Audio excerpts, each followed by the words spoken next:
Watu wengi sana tumekuwa tukifundishwa kwamba tetanus inasababishwa na kuchomwa na kitu chenye kutu. Yani vitu vyenye kutu ndo vinakuwa vina tetanus. Kwa hiyo ukichomwa labda na msumari wenye kutu, then you think unaweza kupata tetanus. Sasa that was all a lie. Tetanus inasababishwa na microorganism au mdudu mmoja anaitwa Clostridium tetani. Clostridium tetani. Sasa huyu mdudu huwa anaishi sana sana kwenye sehemu zenye kwenye vumbi, kwenye uchafu, kwenye vitu kama hivyo. Yani kwenye dirt, in most cases yani anaishi kwenye sehemu zenye uchafu au zenye vumbi au kwenye surfaces tu hizi, anaweza akaland sehemu yoyote. Sasa it just so happens kwamba vyuma ambavyo vinakuwa vina kutu vinakuwa vipo kwenye sehemu ambapo pia huyu Clostridium tetani anakuwa anaishi hapa. Kwa hiyo hata kama hicho chuma hakina kutu, yule mdudu akitua kwenye hicho chuma bado utapata tetanus. Hata ukichukua kitu cha plastiki ukikiweka sehemu, Clostridium tetani akaja akatua kwenye kile kidude cha plastiki, kile kidude cha plastiki kikuchoma, bado utapata tetanus. Kwa hiyo tusiwe na ile notion kwamba ukichomwa na kitu chenye kutu then ndo unaanza kuhisi kwamba naweza nikawa nimepata tetanus, kwa nikachome sindano ya tetanus. It's like this. Ukichomwa na kitu chochote, yani ukiwa na kidonda kikubwa, yani umechomwa labda na mwiba, wakati unakimbia ukakanyaga jiwe likakutoboa chini, vyovyote nenda kachomwe sindano ya tetanus, kwa sababu you never know. Sio kwamba eti unaenda unakutana na msumari umekuchoma,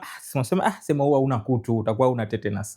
Tetanus haihusiani chochote na kutu. Yani hii ilikuwa ni kuna kitu tunaita correlation, sio causation. Yani kutu haisababishi tetanus kivyovyote vile, ila tu viko correlated, tetanus na kutu, kwamba kitu kikiacha nje, kitu cha chuma kiacha nje kitapata both, kitapata tetanus lakini pia kitapata kutu. So please, ukichomwa na kitu chochote chenye ncha kali ukapata open wound, nenda kachome sindano ya tetanus. By the way, naitwa Dr. Noel. Kama unapenda tips za afya na za sayansi kama hizi, please consider following me.